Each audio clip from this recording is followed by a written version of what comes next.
আমি টাকা দিব, উনি গরু কিনে দিবে, ঠিক আছে? আসসালামু আলাইকুম, কেমন আছেন? ওয়ালাইকুম আসসালাম রহমতুল্লাহ। এটা গরুর গোয়াল ছিল না? ও আচ্ছা আচ্ছা আচ্ছা, এটা তো রাস্তার কাছে তালা তোলা দিয়ে রাখছিলেন না? তালা ভাঙে নিয়ে গেছে? ও ও দুইটা তালা ছিল। ও এটা তো একবারে ই করে ফেলছে, দেখা যায় ওইটা ভাঙছে ই করে পুরোটা। ও আর এইটা কি করছে? ও আচ্ছা, এটা যে এই জায়গাতে ভেঙে গেছে না? কয়টা গরু ছিল এখানে? একটা গরু। ষাঁড় গরু না গাই গরু? আচ্ছা আচ্ছা আচ্ছা। পরে আপনারা কোনো মামলা টামলা করছেন? মামলা করেন নাই? ও অ্যাক্সিডেন্টে ওনার সামনে। আর ছেলে মেয়ে কজন আপনার? এক মেয়ে তিন ছেলে। আচ্ছা আচ্ছা আচ্ছা। এই গরুটা কত টাকা মূল্যের ছিল? 70-80 হাজার টাকা।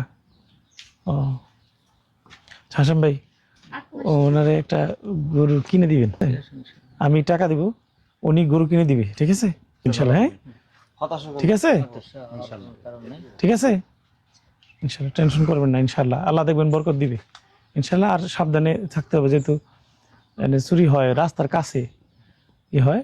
আর যদি সুযোগ হয়, মানে সাহস হয়, ওনাদেরকেও বলছি মামলা করতে, মামলা করেন, আমি ব্যবস্থা নিব ইনশাল্লাহ, ঠিক আছে ইনশাল্লাহ। দেখি চুরি মানে একজনে যা এসে হঠাৎ করে করছে এরকম না, অনেকেই দেখবেন খোঁজখবর রাখে, খোঁজখবর নিয়ে আসে করে, হ্যাঁ খুব ই করে প্ল্যান করে। আশপাশে 2-3 বাড়িতে কোন জায়গায় গোয়াল ঘর এটা তো অনেকেই জানে না, জানে না, ই করে না, এরা সেটা খোঁজখবর করে ইয়ে করে। ঠিক আছে তাহলে আসি, হ্যাঁ আসসালামু আলাইকুম। সম্মানিত এলাকাবাসী, আল্লাহর অশেষ মেহেরবানিতে চমৎকার একটি আয়োজন আমরা শরীক হতে পেরেছি, এবং কিছু মানুষের জন্য ইফতার এবং ঈদ উপলক্ষে কিছু সহযোগিতা দেওয়ার সুযোগ হচ্ছে, এই জন্য আল্লাহর দরবারে শুকরিয়া জ্ঞাপন করছি, আলহামদুলিল্লাহ রাব্বিল আলামিন। সম্মানিত এলাকাবাসী, আমি শুধু দোয়া চাইব, মহান আল্লাহ তাআলা অনেককে অর্থ দান করেছেন, কিন্তু সবাইকে অর্থ মানুষের জন্য খরচ করার মানসিকতা দেননি। যিনি বা যারা আজকে আমাদের সহযোগিতায় সরাসরি অংশগ্রহণ করে এখানে আমাদের ঈদ আনন্দকে আরও বেশি সুন্দর করার জন্যে, আমাদের এই আয়োজনকে সার্থক করার জন্য সহযোগিতা করেছেন, আমরা দোয়া করি তার এই দানকে আল্লাহ তাআলা কবুল করে নিন। তার দানের বিনিময়ে উত্তম জাযা জান্নাতুল ফেরদৌস তাকে নসিব করুন, ভবিষ্যতে যেন তারা আরও বেশি করে সহযোগিতা করতে পারে, সেই জন্য মহান রবের কাছে দোয়া চেয়ে, সম্মানিত এলাকাবাসী, আপনাদের প্রয়োজনের তুলনায় নিঃসন্দেহে এই সহযোগিতা কিছুই না আসলে। এরপরও আপনাদের কাছে দোয়া চাইব, আমরা যেন আরও বেশি করে আপনাদের জন্য, আপনাদের প্রয়োজনে আপনার পাশে থাকতে পারি, সেজন্য আমাদের জন্য দোয়া করবেন। আলহামদুলিল্লাহ, আজকে আপনাদেরকে দেখতে এসেছি, কেমন আছেন আপনারা জানতে এসেছি। নামাজের সময় হয়ে গিয়েছে, আজান দিবে কিছুক্ষণের মধ্যেই। আল্লাহ রসুলের স্পষ্ট হাদিস, যারা রোজা রাখে তাদেরকে সতর্ক করে আল্লাহ রসুল বলেছেন, মান লাম ইয়াদা কওলা যুরি ওয়াল আমালা বিহি ফালাইসা লিল্লাহি হাজাতান আইয়াদা তাআমাহু ওয়া শারাবাহু। যে ব্যক্তি রোজা রাখবে কিন্তু খারাপ কাজ ছাড়তে পারবে না, মিথ্যা কথা ছাড়তে পারবে না, তার সারাদিন না খেয়ে থাকা তার কোনো কাজে আসবে না।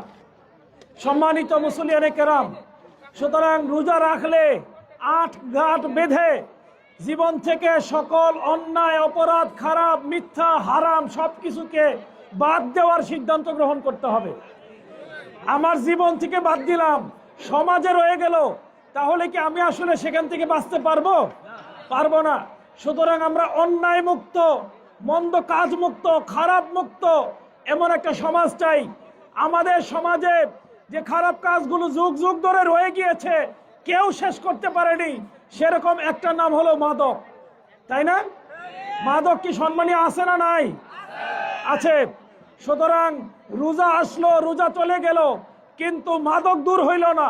আসলে আমরা কি কোনো কাজে লাগাইতে পারলাম রোজাকে? পারলাম না। আমরা এই রমজানে আসুন সিদ্ধান্ত নেই, নিজের পরিবারে, নিজের বংশে, নিজের এলাকায়, নিজের গ্রামে, নিজের ওয়ার্ডে, নিজের ইউনিয়নকে আমরা 100% মাদক মুক্ত করবো ইনশাআল্লাহ। আমরা কি সিদ্ধান্ত নিতে পারবো ইনশাআল্লাহ? সম্মানিত এলাকাবাসী, সম্মানিত রোজাদার ভাইরা, এই সিদ্ধান্ত যদি নেন মাদক দূর করবেন, আমি আপনাদের পাশে থেকে আপনাদের এই সিদ্ধান্ত বাস্তবায়নে সর্বাত্মক সহযোগিতা করব ইনশাআল্লাহ। তবে আপনাদের সহযোগিতা দরকার। আপনাদের সহযোগিতা ছাড়া মাদক দূর করা সম্ভব নয়। এই সমাজে অনেকবার অনেক পুলিশ, অনেক এসআই, অনেক ওসি সিদ্ধান্ত নিয়েছে, চেষ্টা করেছে, কিন্তু বাস্তবায়ন করতে পারেনি, কারণ সামাজিকভাবে আমরা সবাই সহযোগিতা করতে পারিনি। আপনারা কি সহযোগিতা করবেন আমাকে মাদক দূর করতে? সহযোগিতা করবেন কি ইনশাআল্লাহ? আবার একটু ভালো করে বলেন, করবেন কি ইনশাআল্লাহ? সম্মানিত ভাইরা, আপনারা যদি করেন, আমি কথা দিচ্ছি আপনাদের এই কি সম্মানীয়কে আমরা মাদক মুক্ত করবই করবো ইনশাআল্লাহ। আল্লাহ তাআলা এই রমজানের শিক্ষাকে ধারণ করে এই রমজানের চিত্রকে সমাজে বাস্তবায়নের অংশ হিসেবে এই সমাজকে মাদক, সন্ত্রাস, চাঁদাবাজি, দুর্নীতি মুক্ত করার জন্য আমাদেরকে তৌফিক দান করুন। এবং আমি কথা দিচ্ছি আপনাদেরকে, আপনাদের বেতন বৃদ্ধির জন্যে আপনাদের ইসলামিক ফাউন্ডেশনের এখন তিনি মূল দায়িত্বে ধর্ম মন্ত্রণালয়ের সম্মানিত মন্ত্রী মহোদয়, আমি ওনার সাথে যাব, দেখা করব, আপনাদের দাবিটা উপস্থাপন করবো ইনশাআল্লাহ। বাংলাদেশে যদি কোথাও বৃদ্ধি হয় তাহলে কাপাসে একটা হলেও বৃদ্ধি হবে ইনশাআল্লাহ, আমি কথা দিলাম। আল্লাহ রাসূল সাল্লাল্লাহু আলাইহি সাল্লাম বলেছেন, খয়রুকুম, তোমাদের মধ্যে উত্তম, মানে সবচেয়ে ভালো, সবচেয়ে ভালো কারা? মান তাআল্লামাল কুরআনা ওয়া আল্লামা, যে কোরআন শিক্ষা দেয় এবং নিজে শিখে। কোরআনের শিক্ষক আপনারা, আপনাদের তো মিনিমাম 50,000 টাকা বেতন হওয়ার কথা। সে 50,000 টাকা থেকে মাত্র 6,000 টাকা বেতন, এটা খুবই আসলে লজ্জাজনক, কষ্টের। সামগ্রিকভাবে আপনাদের বেতন বৃদ্ধি হওয়া দরকার, এটা সরকারের সর্বোচ্চ মহল থেকে সবাই ফিল করে, অনুভব করে। এবং আমি কথা দিচ্ছি আপনাদেরকে, আপনাদের বেতন বৃদ্ধির জন্যে আপনাদের ইসলামিক ফাউন্ডেশনের এখন তিনি মূল দায়িত্বে ধর্ম মন্ত্রণালয়ের সম্মানিত মন্ত্রী মহোদয়, আমি ওনার সাথে যাব, দেখা করব, আপনাদের দাবিটা উপস্থাপন করব ইনশাআল্লাহ। কেন্দ্র বৃদ্ধির জন্য প্রক্রিয়া কি, এটা আমি ওনাকে আপনারা বলার আগেই আমি উপপরিচালক সাহেবকে জিজ্ঞাসা করেছিলাম যে বৃদ্ধি করা যায় কেন। উনি বললো যে এটা এখন ফিক্সড হয়ে আছে, উদ্যোগ নিয়ে ছাড়া এটা বৃদ্ধি করা সম্ভব নয়। আমি উদ্যোগ নিব এবং বৃদ্ধি করার জন্য সর্বাত্মক চেষ্টা করব। বাংলাদেশে যদি কোথাও বৃদ্ধি হয় তাহলে কাপাসে একটা হলেও বৃদ্ধি হবে ইনশাআল্লাহ, আমি কথা দিলাম। সম্মানিত শিক্ষকবৃন্দ, আপনারা হলেন শিক্ষক, এটাকে ইংরেজিতে বলা হয় টিচার।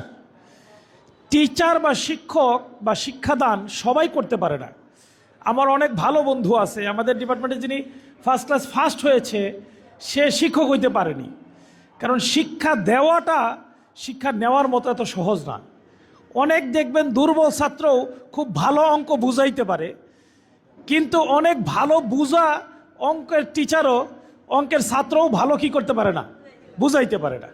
এই জন্য শিক্ষা দেওয়াটা এটা খুবই গুরুত্বপূর্ণ এবং শেখার বিষয়। আল্লাহ রাসূল সাল্লাল্লাহু আলাইহি ওয়াসাল্লাম যতদিন পৃথিবীতে ছিলেন ততদিন তিনি শিখেছেন। অথচ আল্লাহ রাসূল সাল্লাল্লাহু আলাইহি ওয়াসাল্লাম নিজে বলেছেন, বুইসতু মুআল্লিমান, আমাকে শিক্ষক হিসেবে পাঠানো হয়েছে। আল্লাহ রাসূল নিজে বলেছেন যে আমাকে শিক্ষক হিসেবে পাঠানো হয়েছে। অথচ আল্লাহ রাসূলের মৃত্যুর আগে পর্যন্ত আল্লাহ রাসূলকে আল্লাহ তাআলা কি করেছেন? শিখিয়েছেন। সুতরাং শিক্ষা দিতে হলে আগে নিজে কি করতে হবে? শিখতে হবে। আপনি শুধু বেতন নেবেন না, মাঝে মধ্যে একজন দুইজন হাফেজকে 1-2 মাসের জন্য 2-1 হাজার টাকা দিয়ে শিখেন।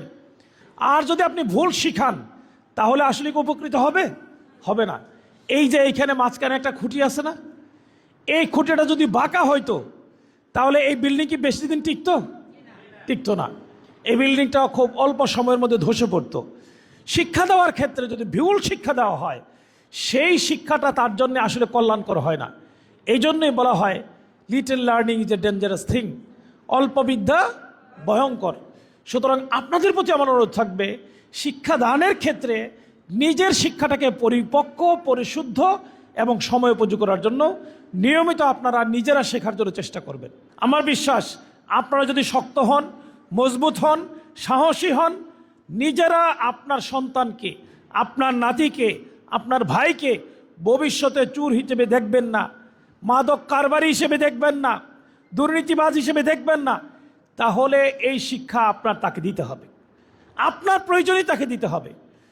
পড়াশোনার জায়গাতে আমি সবসময় বলি, পড়াশোনার জায়গাতে একজন ভাই যদি দুর্বল হয়, নৈতিকতা যদি তার 100 ভাগ হয়, আল্লাহ তাকে দুনিয়াকে বেইজ্জতি করেন না, হালাল সম্মানজনক রিজিকের ব্যবস্থা আল্লাহ তাকে করে দেন।